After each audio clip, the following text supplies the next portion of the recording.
안녕하세요. 오늘 보내주신 자료들 가지고 한번 제대로 파헤쳐 볼 텐데요. 특히 그 부동산 투자에서 위험 지역을 미리 걸러내는 젠가 투자법 있잖아요. 그 개념을 빌려서 편의점 창업할 때 여긴 진짜 피해야 한다 하는 그런 함정들을 미리 제거하는 법. 이름하여 편의점 젠가 선정법 6가지 기준을 좀 정리해보려고 합니다. 사실 좋은 입지 찾는 것만큼 나쁜 입지 피하는 게 더 중요할 수도 있거든요. 자, 그럼 바로 첫 번째 블록부터 한번 빼볼까요? 네, 좋습니다.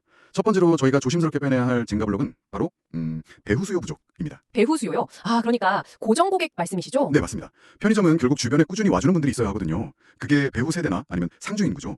그냥 뭐 길에 사람 많아 보인다고 덥석 계약하면 좀 위험할 수 있어요. 그럼 기준 같은 게 있을까요? 어느 정도는 돼야 한다 뭐 이런 거요? 네, 있죠. 예를 들어 주택가다 그러면 최소 한 600세대 정도가 내 가게를 이용할 수 있는 그런 독점적인 위치여야 하고요. 오피스 상권이라면 상주 직원이 한 1000명 그 정도 규모가 되는 곳, 건물 전체 바닥 면적, 그러니까 연면적으로 따지면 최소 2500제곱미터 정도는 확보되어야 좀 안정적이라고 볼 수 있습니다. 600세대 연면적 2500제곱미터. 생각보다 꽤 구체적인 기준이네요. 네, 이 기준에 못 미치면 겉으로 보기에 아무리 번화해 보여도 일단 좀 의심해봐야 한다는 거죠. 로드사이드 상권도 마찬가지예요. 그냥 차만 많이 다닌다고 되는 게 아니고요. 그렇죠. 차는 그냥 지나가 버릴 수도 있으니까요. 맞아요. 근처에 뭐 공장이든 주거나 하는 배후가 없으면 차량 통행량만으로는 한계가 명확하거든요. 그렇군요. 첫 번째 블록 배후 수요 부족 잘 기억해야겠습니다. 자, 그럼 두 번째로 빼내야 할 블록은 뭔가요?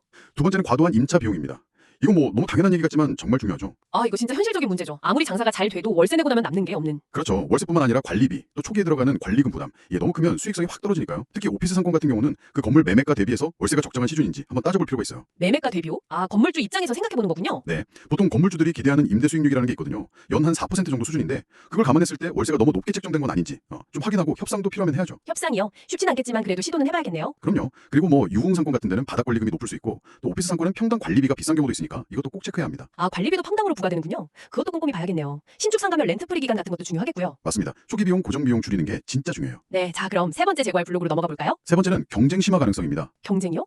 지금 당장 옆에 편의점이 없다가 안심할 수는 없다 이런 말씀이신가요? 네, 정확합니다. 지금 당장의 경쟁점 현황 파악은 기본이고요. 예를 들어 저 경쟁점 매출이 어느 정도 될까? 뭐 배송되는 저온 물류 박스 개수 같은 걸로 대략 추정해 볼 수 있거든요. 한 6개 이상은 되어야 괜찮다고 보는데. 물류박스 개수로요? 그런 방법이 있군요. 네, 그런 것도 보고 매장 크기도 보고요. 근데 더 중요한 건 미래예요. 내 가게 주변 한 50m에서 100m 이내. 로드사이드면 좀 더 넓게 봐서 2, 3km 반경 안에요. 혹시 경쟁 편의점이나 뭐 다른 마트가 들어올 만한 빈 땅이나 새로 짓는 건물이나 아니면 오래된 슈퍼 같은 거 그런 게 있는지 꼭 봐야 합니다. 와, 미래 경쟁까지 예측해야 한다니 이게 진짜 어렵겠는데요. 어렵죠. 특히 아파트 단지 내 상가인데 세대수가 한 800세대 이상 된다거나 주택가에 좀 낡은 슈퍼 같은 거 있잖아요. 네네, 있죠. 그런 데는 언제든 다른 편의점이나 개인 마트로 바뀔 가능성이 있거든요. 이런 위험이 보이면 일단 좀 보류하는 게 좋습니다.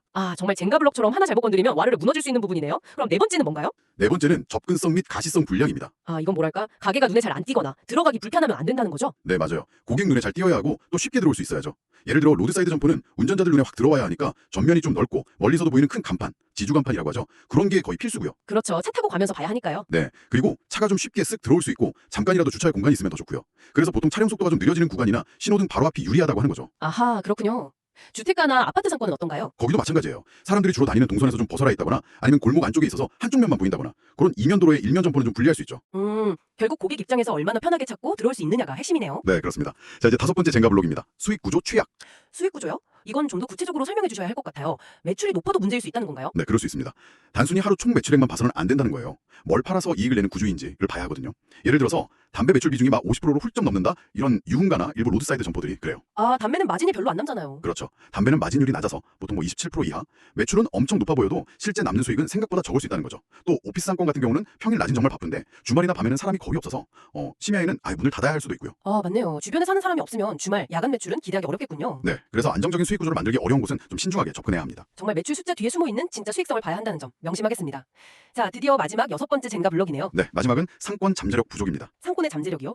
지금 당장만 볼 게 아니라 미래를 봐야 한다는 말씀이시죠? 맞습니다. 이 상권이 앞으로 더 좋아질 가능성이 있는 건지 아니면 뭐랄까 점점 죽어가는 분위기인지 이걸 판단해야죠. 그걸 어떻게 알 수 있을까요? 주변에 뭐 새로운 아파트가 들어선다거나 회사가 이전에 온다거나 하는 좋은 소식, 호재가 있는지 아니면 사람들이 일부러 찾아오는 유명한 맛집이라든지 뭐 관광지나 리조트 같은 집객시설이 있는지 살펴보는 거죠. 주변 환경 변화나 사람들이 끌어모으는 요소가 중요하군요. 네. 그리고 이건 약간 팁인데요. 주변 부동산이나 다른 가게 사장님들한테 물어볼 때 저 편의점 하려고 하는데요 라고 직접적으로 말하기보다는 여기 음식점 자리 좀 알아보려고요. 이런 식으로 좀 돌려서 물어보면 상권의 진짜 분위기나 정보를 좀 더 설치하게 들을 수도 있습니다. 그거 좋은 팁인데요. 편의점 한다고 하면 경계할 수도 있으니까요. 그렇죠. 아무튼 이렇게 살펴봤을 때 좀 미래가 불투명해 보인다, 긍정적인 요인이 부족하나 싶으면 장기적으로 어려울 수 있으니 피하는 게 좋겠죠. 네, 알겠습니다. 이렇게 편의점 젠가 선정법 6가지 기준 다시 한번 정리해보면 배후 수요 부족, 과도한 임차 비용, 경쟁 심화 가능성, 접근성 과시성 불량, 수익 구조 취약, 그리고 마지막으로 상권 잠재력 부족. 이 6가지 블록을 잘 확인해서 위험한 입지를 하나씩 제거해 나가는 거군요. 네, 맞습니다. 이 기준들을 체크리스트처럼 활용하시면 적어도 치명적인 실수는 피할 수 있고 실제 실패 확률을 상당히 줄일 수 있을 겁니다. 사실 뭐 데이터 분석 같은 손품도 중요하겠지만 결국 직접 가보고 느껴보고 확인하는 발품이 정말 필수적이겠네요. 아, 그럼요. 그건 아무리 강조해도 지나치지 않습니다. 자료만으로는 절대 알 수 없는 그 현장의 분위기나 미묘한 변수들이 있거든요. 네, 오늘 이 이야기들이 당신의 성공적인 창업 여정의 작은 등대가 되었으면 좋겠습니다. 마지막으로 이런 질문 한번 던져보고 싶네요. 오늘 저희가 이야기 나눈 이 6가지 보편적인 함정들 외에 어쩌면 당신이 지금 보고 있는 바로 그 자리에는 당신만이 발견할 수 있는 아주 특별하고 예상 못한 젠가 분역이 숨어 있을지도 모릅니다. 그게 뭘까요? 그 답은 아마 당신의 날카로운 관찰력에 달려있지 않을까 싶네요.